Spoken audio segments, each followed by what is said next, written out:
তো আমরা এখন শিখবো যে এই যে কুলিং সিস্টেম, এই কুলিং সিস্টেমটা কিভাবে কাজ করে। এই সিস্টেমটা কিন্তু এসিতে বা ফ্রিজে সেম, মানে একটা কম্প্রেসর মোটর থাকবে, কনডেন্সার থাকবে, তারপর ড্রায়ার থাকবে, ক্যাপিলারি হয়ে কুলিং চেম্বার থাকবে, আর কুলিং চেম্বার থেকে সাকশন লাইনে হয়ে মোটরে আবার ফিরে আসবে।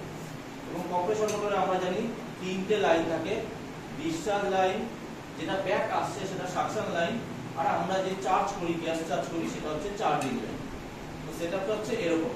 তো তাও বন্ধুরা, যখন এই কম্প্রেসর মোটরটা চলবে তখন চলার ফলে এই ভেতরে থাকা গ্যাসটা ডিসচার্জ লাইন দিয়ে বেরোবে এবং গরম গ্যাস বেরোবে।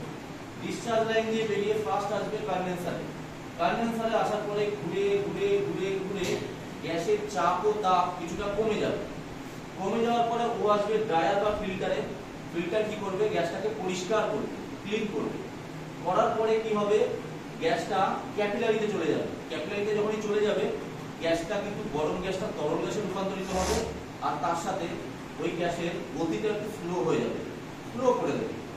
এর ফলে এবারে যখনই ক্যাপিলারি থেকে ও আস্তে আস্তে গিয়ে ও কুলিং চেম্বারে আসবে, তখন এখানে বড় জায়গা পেয়ে ও ভেপার হয়ে যাবে, ভেপারে রূপান্তরিত হবে। ও স্প্রে করবে গ্যাসটা, যেহেতু বড় জায়গা পেয়ে যাচ্ছে, এখানে ছোট জায়গা আছে। তো এখানে ভেপার হওয়ার কারণে গ্যাসটা তো ঠান্ডা হয়ে যাচ্ছে, এবং এই জায়গাটা ওর ঠান্ডার প্রভাবটা ছেড়ে ও আবার গ্যাসটা অ্যাকুমুলেটর হয়ে, এই কুলিং চেম্বারের গায়ে অ্যাকুমুলেটর থাকে, অ্যাকুমুলেটর হয়ে সাকশন হয়ে আবার কম্প্রেসর মোটরে ফিরে আসবে।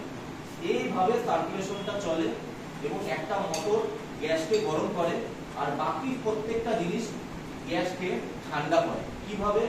গ্যাসের যে গরম গ্যাসটা মোটর করছে, সেই গরম গ্যাসটা গরমটা ছাড়তে ছাড়তে যায়, ও বাইরের যে টেম্পারেচারটা সেটা নিতে নিতে ও কি করে? গ্যাসটাকে আস্তে আস্তে ঠান্ডা করে দেয়। এভাবেই আমাদের কুলিং সিস্টেমটা কাজ করে। মানে গ্যাসটা এই মোটরের পর থেকে যে জায়গাগুলোতে যাবে, যেমন কনডেন্সারে যাবে, তারপরে ড্রায়ার হয়ে, ক্যাপিলারি হয়ে, কুলিং চেম্বারে হয়ে, এখানে প্রত্যেকটা সময় গ্যাসটা গরমটা বাইরে ছাড়তে ছাড়তে যাবে এবং বাইরের নরমাল টেম্পারেচারটা নিতে নিতে ও এগিয়ে যাবে। এতে কি হবে? গ্যাসটা ক্রমশ গরম থেকে ঠান্ডার দিকে অগ্রসর হবে। এইভাবে আমাদের এই ফ্রিজের বা এসির যে অংশটা সবচেয়ে বেশি ঠান্ডা হয়, সেটাই হচ্ছে এই কুলিং চেম্বারটা। বোঝা গেল বন্ধুরা?